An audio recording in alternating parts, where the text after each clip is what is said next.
मैं डॉक्टर गीता राय, सहायक प्राध्यापक भूगोल।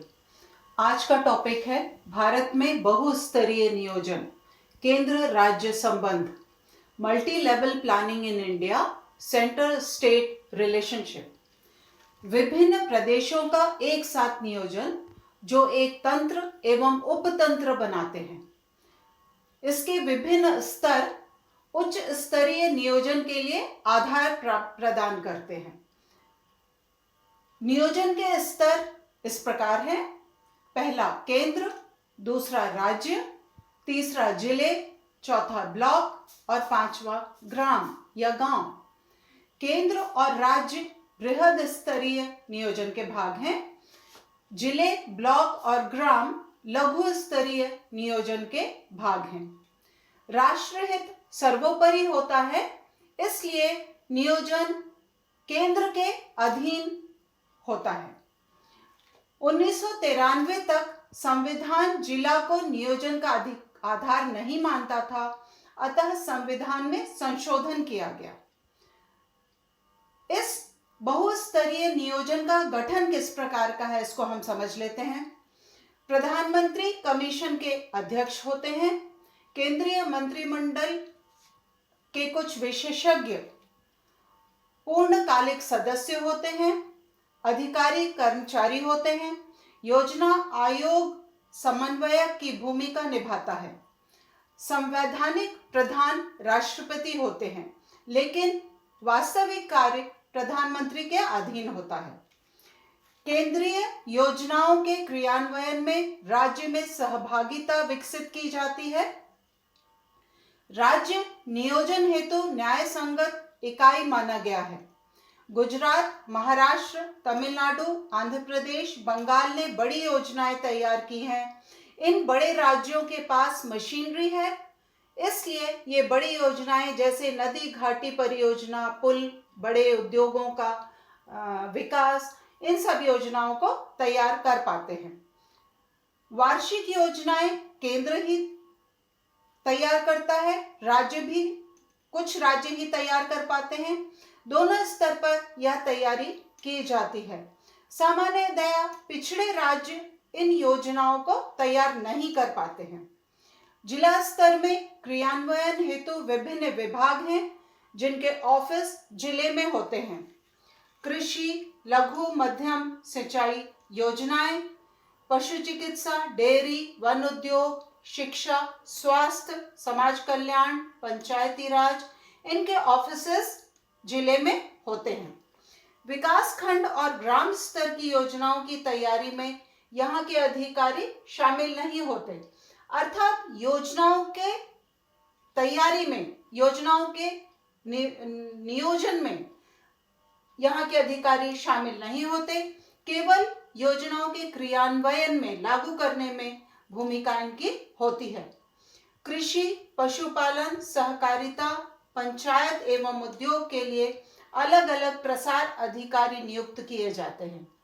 केंद्र सरकार के प्रयास से 1980 से देश के 5011 विकास खंडों में ग्रामीण विकास कार्यक्रम संचालित है। इस प्रकार के नियोजन का लक्ष्य क्या है? उच्च उत्पादकता, दक्षता, स्वास्थ्य, पूंजीगत अनुशासन। यह बहुत महत्वपूर्ण है कि जो पूंजी प्राप्त हो रही है वो सही तरह से सही कार्य के लिए व्यय की जाए। मानव और आर्थिक विकास, मानव संसाधन का विकास और आर्थिक संसाधनों का विकास। अब इन लक्ष्यों के आधार पर निम्न विभाग हम समझ सकते हैं। सामाजिक अवस्थापना की जानी चाहिए। स्कूल, स्वास्थ्य केंद्र, अस्पताल इत्यादि का निर्माण। दूसरा, भौतिक अवस्थापना, ऊर्जा, परिवहन, संचार, सिंचाई, इन सब का विकास हो और वह विकास स्थायित्व लिए हुए हो। क्षेत्रीय असमानता के निराकरण हेतु, हम जानते हैं, पिछले प्रश्न के उत्तर में हमने समझा है कि भारत में क्षेत्रीय असमानताएं बहुत ज्यादा हैं, तो इनके निराकरण हेतु पर्वतीय, जनजातीय, समस्याग्रस्त क्षेत्रों हेतु नियोजन किया जाता है। गरीबी उन्मूलन सभी क्षेत्रों में, संसाधनों का उपयुक्त प्रवाह, कुछ क्षेत्रों में अगर संसाधन बहुत अधिक है तो उनका प्रवाह उस क्षेत्र में हो जहां संसाधनों की कमी हो। विकेंद्रीकृत योजनाएं, मल्टी लेवल जो प्लानिंग है उसका एक बहुत बड़ा प्रभाव यह है कि योजनाओं में और उसके क्रियान्वयन में विकेंद्रीकृत योजनाएं ही हों, विभिन्न स्तरों पर उसको लागू किया जाए। निष्कर्ष स्वरूप हम इसको समझ सकते हैं कि 73वें 74वें संविधान संशोधन के बाद ही पंचायती राज व्यवस्था को संवैधानिक दर्जा प्राप्त हो सका। बहुस्तरीय नियोजन का प्रारंभ इसके बाद ही हुआ। ग्रामीण विकास को दिशा मिली, गरीबी असंतुलन पर ज्यादा ध्यान दिया गया किंतु अपेक्षित लाभ मिला नहीं है। अभी धरातलीय स्तर पर कमियां अभी भी देखी जा रही हैं। संस्थागत उपागम इंस्टीट्यूशनल अप्रोच अपनाया गया है। अब पंचायत एवं नगरपालिका अपने क्षेत्र के नियोजन की तैयारी करते हैं एवं क्रियान्वयन में भी भागीदार होते हैं।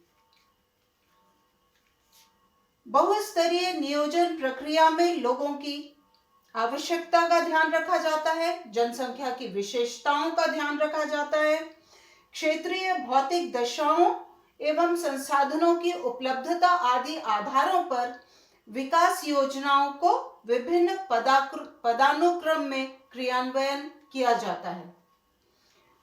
योजना जो पंचवर्षीय योजना भारत में चल रही थी, 12वीं पंचवर्षीय योजना के बाद योजना अब नहीं चलती है। नीति आयोग उपरोक्त कार्यक्रम को आगे बढ़ा रहा है।